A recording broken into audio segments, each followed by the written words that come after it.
Okay, let's get right to it. Dr. Thaker, can you comment on, is vaginal estrogen cream contraindicated for patients with clear cell ovarian cancer? Great question. So I would say estrogen cream is not, because of the fact that, the estrogen cream itself is not systemically absorbed. It's much more of a local treatment.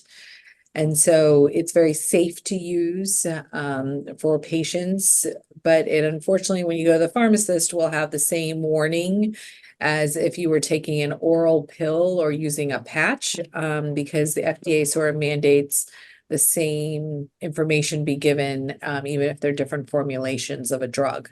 So I always warn my patients because, they get very scared when the pharmacist gives them this, piece of paper that says, talk to your provider if they have cancer or it could promote cancer. And so I sort of preemptively try to let patients know that.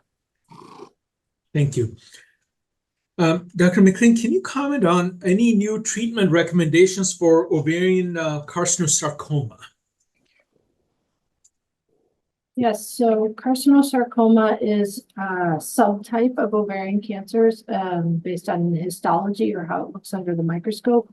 And this is an area where what we've learned is that it is actually a version of carcinoma, like high-grade serous carcinoma, that just has changed how it looks to have a more aggressive-looking picture under the microscope, and then also, unfortunately, a more aggressive behavior also. But because we now understand the basis of this cancer is like that of high-grade serous, we generally treat it the same way. And we now have studies saying that using our carcinoma or our standard ovarian cancer regimens is generally better than using a sarcoma regimen, because it's not really a sarcoma, it's actually a carcinoma. Thanks. I'll comment on this next question, which relates to any advances, clinical trials related to clear cell carcinoma. And I would say really quite a bit. This is some of the immune therapies that are called immune checkpoints. I think that came up in the prior discussion as prior hour as well. They don't work quite as well for many types of ovarian cancer, but for patients with clear cell cancer, especially those where there's that mismatch repair defect present, there can be really fairly remarkable responses to immunotherapy. There are lots of clinical trials now that are ongoing. Many of them are immune-based, and they're actually also looking at the genetic makeup of the tumor. There is a mutation in the clear cell cancers called PPP2R1A. So based on that, there's certain immune therapy clinical trials, and then those that don't have that mutation or don't have the MMR defect, then there are other immune-based combinations that are being tested. And there are a number of other mutations in these cancers that we feel are druggable. So there are certainly other clinical trials ongoing with something called, for example, EZH2 inhibitors and certainly others as well. So it really is a very active time for clinical trials related to clear cell ovarian cancer. Yeah, I'll just add one. No, sure. Sort of topic. So a couple of those clinical trials actually read out both at ASCO, the American Society of Clinical Oncology, this past summer, as well as just recently at the European Society of Medical Oncology, really looking at the standard checkpoint inhibitors of PD-1, PD-L1 inhibitors with CTLA-4 inhibitors and different combinations. So it is really encouraging, especially when you get two trials looking at the same types of combinations and finding really important benefits for patients with progression-free survival, because we also think it's a harder, cancer to treat. So it's nice to see that we have other options. Premal, just to continue now back to the PARP inhibitor topic for a second. If a patient is not responding to Lynparza, can another PARP inhibitor be tried? And again, here for the question, the brand names are listed, such as Zejula. Yeah, so I think, this is where it's also important to know what is the molecular profile of the cancer to know, what is the benefit of a PARP inhibitor to assist. But, I've definitely not necessarily used a different PARP inhibitor if one was not helpful, but more if it's for side effects, trying to manage that and switching them around. But I think the mechanism of how they all work is the same. So I personally have not used it one versus another, except for trying to, mitigate different side effects like patients may have developed on that PARP inhibitor. I don't know if others have tried to use them differently. There really hasn't been any benefit to using a different PARP inhibitor if one's not working. But there are a number of clinical trials where to try to overcome the resistance to PARP inhibitor, such as adding something called a WEE1 inhibitor, and some really interesting data emerging with adding an ATR inhibitor along with a PARP inhibitor at the point of resistance to the PARP inhibitor alone. So I think there will be opportunities to hopefully address some of the resistance that emerges to the PARP inhibitors. Dr. McLean, another question related to PARP inhibitors is that can PARP inhibitors be used for maintenance for patients who don't have a BRCA mutation and their tumor is HRD negative in a recurrence setting? This is great because this question of when do we use PARP inhibitors and how do they best benefit the patients is really an important topic. And so the short answer to that question is yes, that there is benefit to all patients in the recurrent setting to consider PARP maintenance. So what the clinical scenario is, someone is initially diagnosed with their ovarian cancer and undergoes their treatment, and then they have a recurrence-free interval. They did not go on a PARP inhibitor initially, and then they have a recurrence of their ovarian cancer and they go back on a platinum-based regimen and respond to that treatment. And then at that stage, whether or not they have BRCA or HRD phenotype, we do find that there is benefit to adding a PARP inhibitor at that stage. Thanks. So this question is relates to it's a very specific question that said that there was a study in 2010 that showed no difference in overall survival for women treated early after recurrence versus waiting for a while. But the quality of life was better for those who delayed treatment. But treatment has changed dramatically since 2010. So would it be better to now start treatment earlier in recurrence? So the study that that's being referred to is was a European study where it was a question that many of us struggled with for a while, that if a patient has a rising CA-125 level, but there's no evidence of cancer on a physical exam or on a CAT scan, should you start treatment or should you continue to follow that patient closely? And what this study in 2010 showed was that it really did not improve the outcome of patients if you started treatment early, but rather it did affect their quality of life adversely and likely added to more side effects and so on as well. I think the question is valid that all of the treatments that were used for that time period were really all chemotherapy based. But the challenge is that we just don't have data right now, whether starting with some of the newer treatments would or would not make a difference. It may be very worthwhile to repeat that kind of a study in the more modern times, but it's just not something we have data for.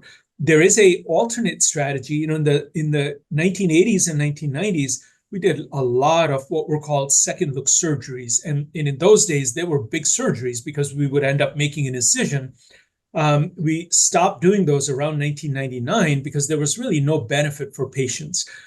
Now here there is a system where there is a laparoscopic assessment for patients who've completed all their upfront treatment to see if there's any what's called MRD or minimum residual disease.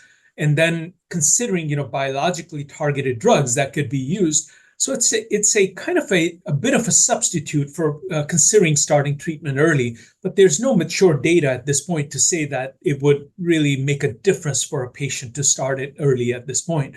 But whether it's immunotherapy or other targeted drugs, I think it certainly begs the question, though, in terms of seeing if these kind of treatments earlier on could be more effective. This is an important question, so Premal and Karen, please feel free to add in. No, I think you hit the high points, which is really like it's, also the quality of life of putting you on a therapy, because a lot of our newer therapies, even though they're targeted, some of them are combined with chemotherapy backbones. So they do have side effects that can be quite significant for patients. So I think it's an area that needs more investigation and more data in order for us to really help patients make the right decision about timing of when to start treatment as well.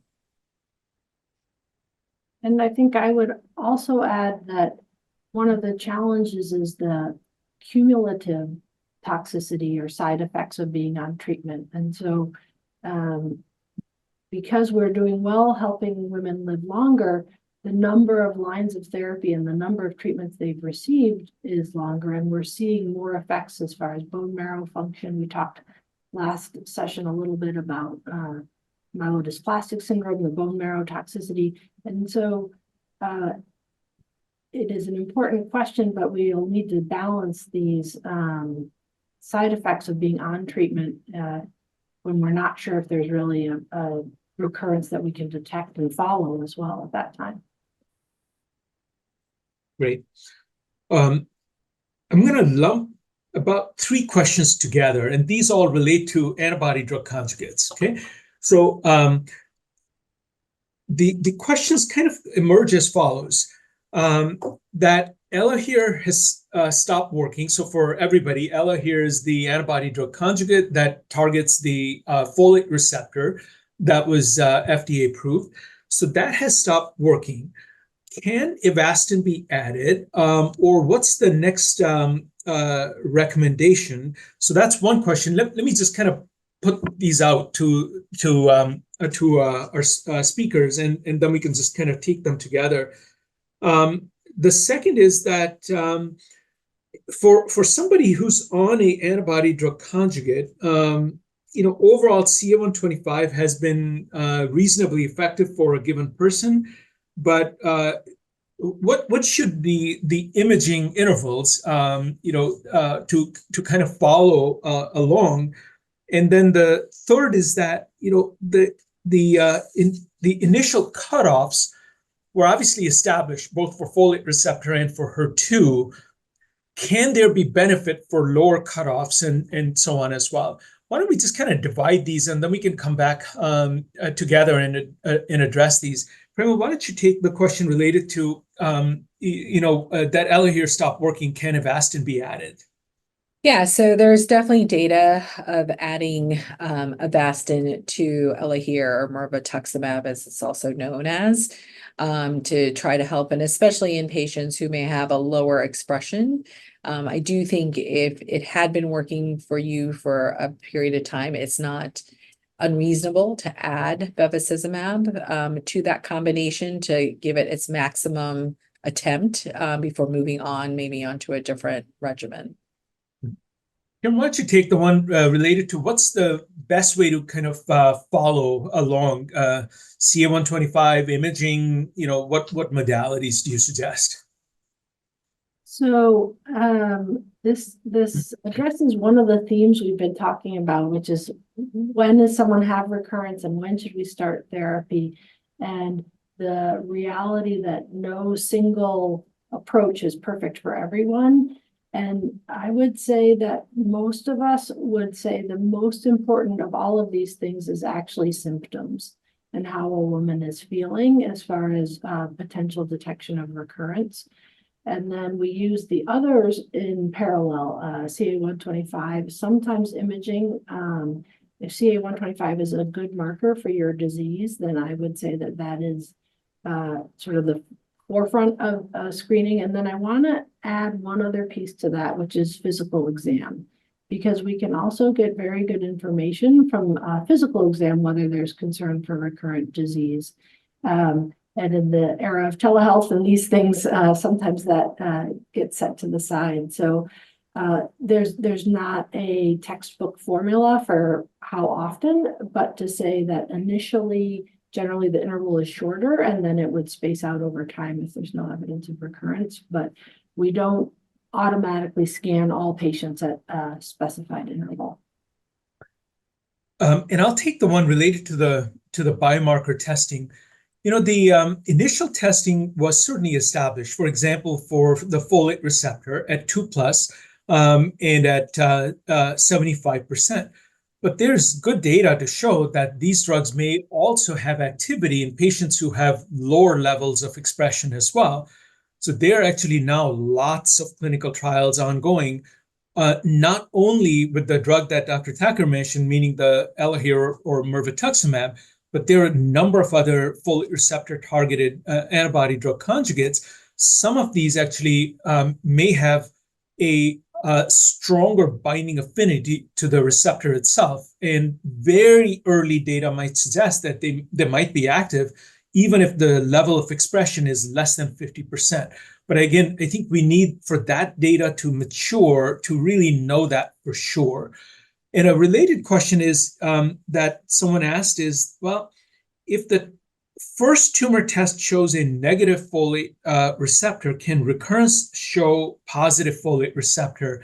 I would say absolutely yes. And that's what I was alluding to earlier, that at times we'll actually wait to do the testing if someone has relapse, because now we've learned based on work from here and from other places that the expression of folate receptor can vary not only between the original diagnosis versus recurrence, but there can also be some variability depending on the site that's tested, meaning the actual ovarian sample versus some of the metastatic sites from the cancer as well.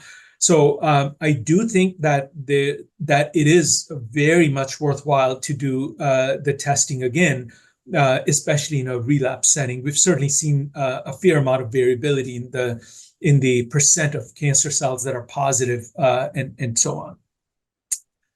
Okay, I'm going to now again shift categories. There's some questions related to testing. Dr. Thaker, how many times a year is it safe to have CAT scans? And are 4 scans a year for the first 2 years of monitoring too much radiation exposure? So great question. That's what people always wonder. Are we exposing them, treating them for a cancer and then exposing them to another risk? And really CAT scans have been shown to have very low risk of radiation. And so, we don't really worry about that cumulative effect. It's thought to be, you could actually get more exposure just getting a bad sunburn as the summer was just finished, as a lot of us went through beach time. But I would say, we also do luckily try to use other measures as well than just CAT scan. So I think you're hearing us say a pattern. It's symptoms, it's CA-125, because a lot of times it's those things that will detect before even a CAT scan or imaging modality. Dr. McLean, I'm going to reframe this question slightly. But the question is, should pelvic ultrasounds be done as part of the well-woman exam with pap smear and mammogram? So the question sort of more broadly, I think of it as this question of ovarian cancer screening. And unfortunately, we have not yet reached a point where we have a good screening strategy for the general public. There's been a lot of effort looking at pelvic ultrasounds, hundreds of thousands of patients enrolled in these studies with pelvic ultrasound, CA-125, pelvic ultrasound and CA-125, and following the range of CA-125. And none of these have been shown to be beneficial overall. And the downside, which I think is important to say, is that it can identify cysts or ovarian changes that are not permanent, that are not cancerous, and lead to unnecessary surgeries, definitely psychological stress, those pieces. So in general, we do not do ultrasounds as like a screening modality right now. There are some data and some guidelines to suggest that they can be used in women with BRCA mutations, although the magnitude of the benefit is still limited in that setting. But overall, the feeling is that the role of ultrasounds creates more complications than benefit. And I think it really speaks to the need for better screening and early detection methods that there's a lot of work on, but we don't have the answers yet. Thanks. I'll go ahead and start on this because this was a specific question that they had posed to me related to can I talk about the work on granulosa cell tumor and any new information related to that and so on. So again, this is a rare type of what we would call a stromal tumor. And granulosa cell tumors are also unique in that, again, chemotherapy alone tends not to work quite as well against this type of tumor. But over the last many years, we've learned that these cancers, these tumors can produce a lot of estrogen, and they are quite susceptible. So it's kind of a feed-forward loop. They are also susceptible to estrogen as well. So hormone-blocking drugs, and we've used again things such as aromatase inhibitors like letrozole, and also used Lupron. Even after the ovaries have been removed in a given patient, it still has activity in these patients. We actually just reported that not too long ago. And then these drugs can also be combined together. And again, drugs that target the blood supply, bevacizumab, along with perhaps weekly paclitaxel or other chemotherapy drugs, but in combination with the anti-angiogenesis drugs, have certainly shown sustained benefits in some patients. Some of the work done from here by Dr. Hillman also suggests that glucocorticoid or certain types of steroids can also affect these tumors. And so he's proposing a clinical trial using a relatively new drug that blocks the glucocorticoid receptor in combination with other drugs. And we obviously that remains to be seen how well that can work. And then also, it's a hard question to answer specifically, but we have some. When we looked at it in a lot of patients with granulosa cell tumor, this is a cancer type where surgeries, even in third or perhaps even fourth line recurrence, can be helpful in terms of prolonging survival of patients. And to the extent that they can be safely done, they do become progressively harder because of scar tissue and how sticky these tumors can be. But surgery certainly is an important component of treatment as well. Premal and Karen, feel free to add anything else as well. No, I think you're absolutely, mentioned the importance, and in rare instances, even sometimes because the surgeries do become challenging, sometimes there are some rare cases you may actually use radiation. They've been thought to be radiosensitive, especially if it's a isolated recurrence and not thought to be surgically able to be removed safely. So there's a multimodality approach that can be utilized in these patients. Okay. Dr. McLean, this is a question about mixed ovarian cancer diagnosis. It's mentioned that they're rare, but again, there's a very specific example here about a cancer containing 50% clear cell and 50% high-grade serous cancer. And she's wondering what happens in the case of recurrence, and what about testing of the tumor when it recurs, et cetera? Can you just comment on these kind of mixed cancers? Sure. One thing I would say to start is I think as we get better and better at diagnosing and characterizing cancers, we will describe more and more of them as being mixed, because we're going to be able to see whether it's histologically or by our genetic testing that there are more subtypes within that one tumor. And so I think that this speaks to one of the themes we've been talking about, which is the importance of having a biopsy in that molecular testing as close to the treatment decision as possible. So it is possible that, for example, a tumor in the beginning was mixed, and one half of it, for example, the clear cell half responded to the treatment and the other half of it didn't. And then if we biopsy a recurrence, it may not be half and half anymore, but it may look all like one subtype. And so that is a important thing to sort of track the evolution.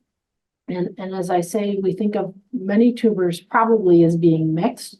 What I'm referring to is that it's not, we use, in science, our word is heterogeneous. It's a heterogeneous tumor. It's mixed with probably actually not just two types of cells, but maybe 50 or 100 or 1,000. And so as a cancer recurs, it's going to be different groups that never responded as well as we'd like to that first treatment, in a way that we need to reassess, what's there and how can we best treat this next recurrence. Thanks. Dr. Thaker, I'm going to combine a couple of questions here together. Serous borderline ovarian tumor with microinvasion versus low-grade ovarian tumor. How to differentiate, and what are the treatment options for serous borderline tumor with microinvasion after removal/resection of all the larger implants? Right. So really, this is where is the critical distinction by our pathologists. Our pathologists are really the key to help us first get you, the right diagnosis, because I'm sure all of us have seen somebody be diagnosed with a borderline tumor, even with microinvasion, and has been diagnosed incorrectly, sometimes with a cancer or vice versa. So typically a borderline tumor will be observed after surgical removal, even with microinvasion. There's definitely old data where patients got treatment with chemotherapy and we realized that was not necessary. And I think we discussed that low grade, some of these borderline tumors over time can become low grade ovarian cancers. There's definitely the same molecular pathway, but the majority do not. So we don't also know what's that switch or that difference that causes a percentage of borderline tumors to become low grade.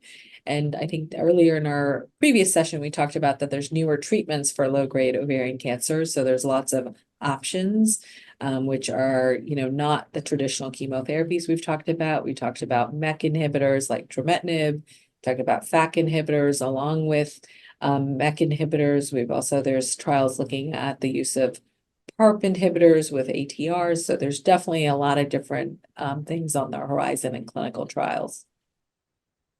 Okay, great. I'm going to comment on this one question, which relates to why are PET scans not typically done at diagnosis or after initial treatment? And again, I'll certainly open it up to the other speakers as well. But with regard to PET scans, they've certainly been studied quite a lot in patients with ovarian cancer and other cancers as well. I think it's a question with many different components to it. What I mean by that is that CAT scans now have gotten much, much better in terms of their resolution. So for example, here, and I imagine at both Dr. Thaker's and Dr. McLean's centers, the resolution of CAT scans, meaning the interval at which you take the slices, it's about 2.5 millimeters now here. So as a result, when you combine that with giving contrast, the resolution is so high that you can really see things that are at millimeter levels compared to even 5, 6, 7 years ago. The second thing is that, a PET scan, basically it shows you areas of sugar uptake. So as a result, you can have a PET scan alone. It just shows you a bit of a blob in that area. It doesn't really localize anything. You still have to do the CAT scan part to figure out where the signal is. And then the third part is that the PET scans can be both false positive as well as false negative. False positive means, well, there are areas of inflammation or infection, but there's no cancer, and yet it shows up a positive signal. False negative means that, well, there is cancer there, but it's not lighting up on a PET scan. So for all those limitations, it's not a test we do routinely here. But having said that, say if somebody we're worried about having recurrence, meaning they have a suspicious finding, that's not amenable to biopsy because it's in a particularly difficult location, then yes, there are times we will do a PET scan to see if we, if that can help inform, what that may look like. But again, it's not a test as a result we do routinely, though. Karen and Premal, please feel free to add to that. I agree that it's not part of the standard imaging that we use for ovarian cancer, and that, as you said, the quality of CAT scans as far as the resolution is really so good, better, to be honest, that CAT scans are really our preferred modality. And then, as you say, sometimes there's a specific situation where we can't quite tease it all apart from the CAT scan and our other testing, and then we would do a PET scan at that stage. I think the one last comment is, even though when you do the PET scan and you need the CT scan, the quality of that CT scan is not the same as the one that Dr. Sood mentioned, which is like the more high quality resolution, because the combined scanner CT resolution is not yet caught up to sort of a CT alone. So a lot of times when you talk to your radiologist, they're like, it's better to get the high resolution CT because you can get a lot more information, as Dr. Sood mentioned, to the millimeters, as opposed to waiting for something to be larger. Dr. Thaker, can you talk a bit about the effects of platinum-based drugs on hearing loss and so on? Yeah, so that definitely is a known side effect, especially of cisplatin compared to carboplatin, but the platinum agents do cause potential for hearing issues. And so, it is like we talk about it, it's also important to tell us about, all symptoms you may have. I can't say I typically do audiology ahead of time, but if there are patients who have complaints, I have definitely sent patients to audiology in order to have a documentation of the hearing frequencies, because there's such a wide range that it's really hard to sometimes decide what is the best treatment. And our ear, nose, throat colleagues are really helpful in that. A lot of times, I hate to say it, we've all had some damage to our hearing as we've aged, from being at maybe a loud concert or, other job related as well. So sometimes it's not only from the chemotherapy, and you may not have realized that you have some type of hearing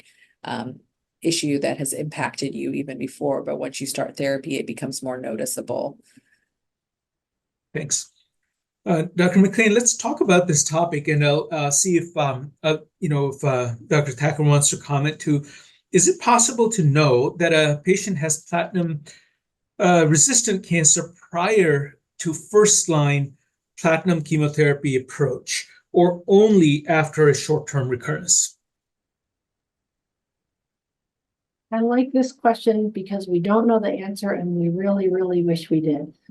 So this is something that's really challenging. The reality is we won't know until we see if and when a woman recurs, whether their cancer is classified as platinum resistant or platinum sensitive. And at the moment, we don't have good biomarkers to say what's the anticipated length of remission for a patient when they are first getting treated. And so it makes it very hard for us to counsel and to give guidance about the pros and cons of treatments when we don't know. Is it going to come back in 6 months, 2 years, longer? We don't have that information yet, unfortunately. Okay. Dr. Thaker, I'm going to combine again a couple of questions related to PARP inhibitors. How much, talk a bit about use of PARP inhibitors in a patient with platinum sensitive versus resistant high-grade serous ovarian cancer. And a related question is that see if a patient can't take niraparib at the highest dose and ends up being on the lowest, meaning the 100 milligram dose. What are your thoughts on that? Great. So, the trials that looked at it, because PARP inhibitors in a way are DNA damaging molecules, and so it's very similar to what platinum does. And that's why in a platinum sensitive setting, it had been used as maintenance because it's thought biologically to make sense as to why it would work and hopefully maintain that response after you've had platinum chemotherapy previously. In the platinum resistant setting, it's not been used as a maintenance, but there have been trials looking at, instead of chemotherapy, using like niraparib, for instance, in a trial called Quadra. But those sort of recommendations, I think there's more exciting, molecules and ADCs that have come about that really will make patients want to take those treatments over a PARP inhibitor. In terms of niraparib and dosing, at least in the upfront setting, there has been data analyzing based on dosage and response. And it's really thought that even if you're on the lowest dose, that you can still have a very sustained response, and that there really was not thought to be a difference, because it's more important that we maintain your hemoglobin, your platelets, and your lab values, as opposed to having the incorrect dose. So I think I always make the comment, in American society, we always think more is better, but it's really trying to, just like we're trying to personalize treatments to your cancer based on a molecular signature, we're also trying to personalize the dose to the particular patient. Thank you. I'll start on this question, which relates to that after genetic testing and due to a familial gene, the comment is that the reduction rate for ovarian cancer with risk reduction surgery, I think is the question, is about 80 to 90%. The question is, why is it not 100% if the ovaries and the fallopian tubes have been removed? It's a really, really good question, and it's something that we started to get some sense of actually in the mid to late 1990s, where there were some cases described for patients who had fallopian tubes and ovaries removed and yet ended up having relapse. I tend to think about it in a couple of ways. One is that if somebody develops cancer fairly soon after such a surgery, then likely there was a microscopic cancer that might have already implanted and then it elsewhere, and then it starts to grow despite having this surgery been performed. The second possibility is that, and again, this is not something that's definitively known, so all we can discuss are possible explanations for something like this. Second possibility is that the lining of the belly, what's called the peritoneum, embryologically, when a baby's forming, is very similar to the surface lining of the ovary, and so it's also an area that may be at risk. So there are patients who very likely develop a pure peritoneal cancer that under the microscope looks identical to what would have been ovarian or fallopian tube cancer. And that can occur at varying lengths of time, despite having had that kind of risk-reducing surgery. And for those reasons, I think that it's not a 100% success rate, but rather it's a very high level of protection from such a surgery. Let me see. Dr. McLean, here's a question. Could archive tissue of someone who died from a rare form of ovarian cancer be useful to find new genetic causes and biomarkers? Let me think how to. The comments made that a family member passed away from a small cell neuroendocrine carcinoma of the ovary mixed with mucinous adenocarcinoma. So the question is, could archive tissue be helpful from someone who may have passed from a rare ovarian cancer? I want to start by just acknowledging the spirit of this question and the efforts to think like how can we use what we have to try and further our knowledge about these tumors, because I really value that, and they're thinking like, could we use this tissue from our family member to help learn more? So I want to start there, and then to say that in fact a lot of what we do is from a research standpoint is on archived tissue. You know, even these discussions of tumor testing for patients that we're treating right now, those are samples that are archived. They're just archived much more recently. And so one of the things we're seeing nationally is really an effort to try and look at research that can be bringing together rare tumors from all across the country and use specimens or engage patients that have rare tumors to try and ask questions that are more centralized. And so I think depending on the rare tumor, maybe there are opportunities that specimens could be used to answer a specific question about that tumor. And really what we're looking for is patterns. So it's not just a question of in this one tumor, what does it look like? But if we can get 20 people or 40 people or 100 people, and maybe Dr. Sood, you can comment on, I know there's been a lot of work at MD Anderson on small cell neuroendocrine, if there are specific opportunities for like registry involvement there. No, absolutely. And, you know,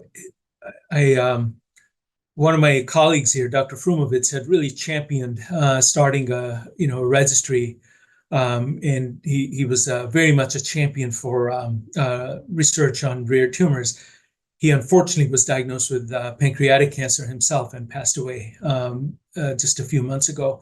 But there's certainly a lot of work ongoing, not just to understand the genetic makeup, but also to look at new therapies in combinations. And as Dr. McLean said, for really doing careful tracking through registries and so on. Absolutely very important. Dr. Thaker, I think as we approach the last few minutes of this session, let me pose just to make sure that we can get out as much information as possible, a broader question that was posed here. What are drugs that you think, and Karen, please feel free to add in as well, what are drugs in the pipeline that could come to the market in the next 1 to 2 years for treatment of ovarian cancer? Yeah, so I would say I just was fortunate enough to go to the European Society of Medical Oncology, and I feel like it was a meeting of gynecologic cancers being all exposed to different antibody drug conjugates. So I know we've touched on that, where it's, having a targeted molecule with a chemotherapy backbone. And so there's the newer ones for folate receptor alpha that we talked about. So for patients who have low expression, as well as the fact that it'll have different side effects for patients. It may not have some of the eye toxicity as well. There's also things looking at claudins, which is another sort of intracellular mechanism, and there was antibody drug conjugates to that. There's TROP2 inhibitors. There's also other HER2 inhibitors coming with antibody drug conjugates. So I think the question is going to be, how do we sequence all this, and how do we figure out who gets which one? Because we'll have lots of different targets. So I think that's very exciting. I do think there are we're all still trying to do the question about CAR therapy, CAR T therapy. It's been really revolutionizing, as we know, in our heme colleagues, and there are still some trials ongoing looking at CAR T therapy as well in ovarian cancer. So I do think we have lots of new drugs that'll be on the horizon, and hopefully we won't be saying Elahere is the only one we've gotten approved in platinum resistant, because most of these trials all start in platinum resistant patients. So I think the future is really bright. It's almost more of them encouraging people to engage in clinical trials and ask about them, because there's lots of opportunities. And I know OCRA has lots of ways of trying to connect patients to trials, because, you may think, oh, there's nothing in my area, but there might be something a town over, or you might be having friends in a different region of the country and may want to participate.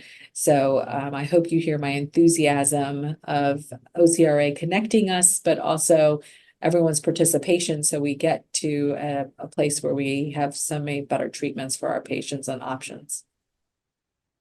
Karen, please feel free to add in as well. And by the way, in the chat, I know that the OCRA clinical trial navigator has been mentioned, and the links to it and so on as well. Karen, go ahead. Yeah, I share Dr. Thaker's enthusiasm about the antibody drug conjugates, and I agree that we're trying to find the right strategies to use some sort of immune therapies. I would say from my standpoint, the other area in which I'm particularly excited is what we call small molecule inhibitors. So drugs that are really matching a specific mutation that's in your cancer.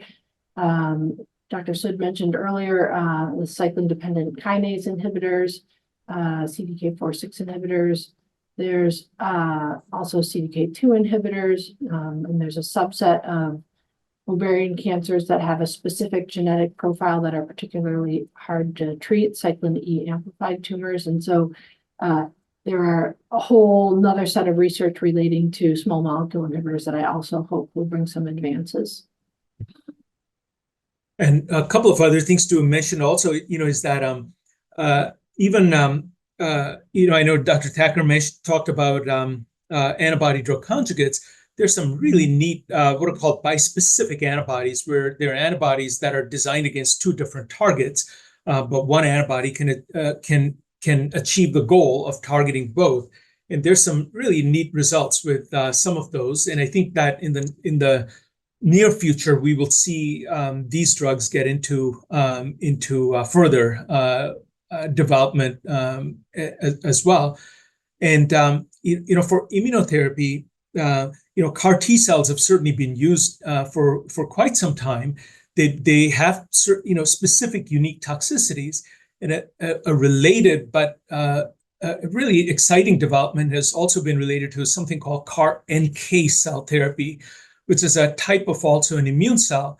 And the power of this is that it can really be an off-the-shelf, meaning that you don't have to design it specifically for each individual patient, which is expensive and takes a long time.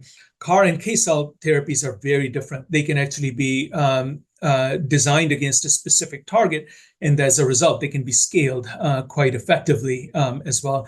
And there's some trials already ongoing for patients with ovarian cancer. So I certainly think that the future, I think, in terms of making advances in treatment is certainly incredibly bright. Let me see. I know we're kind of winding down. Just a couple of other, Dr. McLean, if you can comment, I know this comes up, is that are testing companies like Serous up to date on which biomarkers, et cetera, they should be testing, or what platforms should be used? This is a good question, and I would say that in general, they are very comprehensive panels, and it does not, they're not going to be important options for your cancer type that are left out on any of the panels. So I would say it's largely kind of practice group specific. One institution might use one panel, another institution might use another panel. And that's probably the best way to go, because that's what your doctor's most used to looking at. And it will give, like if a mutation is found, the report that comes back also gives suggestions of clinical trials based on your tumor. And so that's very helpful as well. I'd love to add just one other thing that's related to that a little bit, which is about germline testing, which is to say, which is the inherited test to see if you have like a BRCA mutation. And just to say that in that situation, I don't think all panels are created equal. And we're learning that there are many genes beyond BRCA1 and BRCA2 that affect ovarian cancer risk. And so I encourage folks to make sure they're getting a comprehensive enough panel to look for risk factors related to their ovarian cancer. Sarah, I know we're running short on time. Can I pose a final question and then we can try to like a finish good it? idea. One more. Okay. Premal, can you talk a little bit about, we didn't get into surgery as much, about the route of surgery, meaning open versus robotic or minimally invasive. Can you just talk a bit about that, especially related to ovarian cancer? Yeah, so I think, there's a lot of different ways, obviously, to perform surgery now.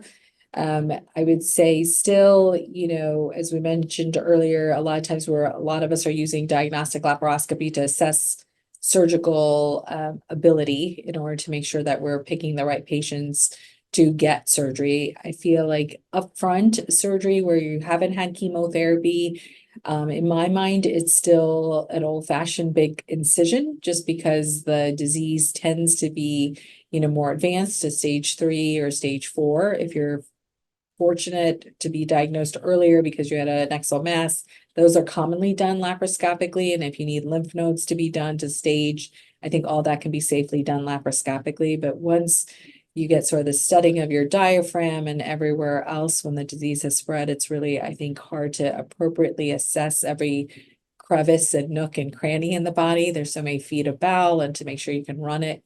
I feel like robotics is done a lot more after patients have had some shrinkage of their cancer, and then their ability to get a better assessment with robotics and hopefully minimizing that large incision is much more common. But I do think with more and more technology advances, because there's getting even improvement in robotics that allow us to do more of these sort of combined upper and lower abdominal surgeries, that we will continue to be doing them, hopefully less extremely invasive with one big incision and be more minimally invasive. That's sort of how we practice here. Thanks. And there is a clinical trial called the Lance trial that's ongoing, for patients who've had chemotherapy, and then the interval surgery, whether to do it open versus through a minimally invasive route. So we'll certainly look forward to seeing the results of that as well. I always feel a bit bad with these kind of sessions that we didn't get to all the questions because they're so good. And I hope we covered a lot of the questions that were on your minds. And I know that Sarah usually will track the questions that we didn't answer as well. And then hopefully in future sessions, they can be fully answered as well. Yes, Sarah, thank you for having us contribute to this session.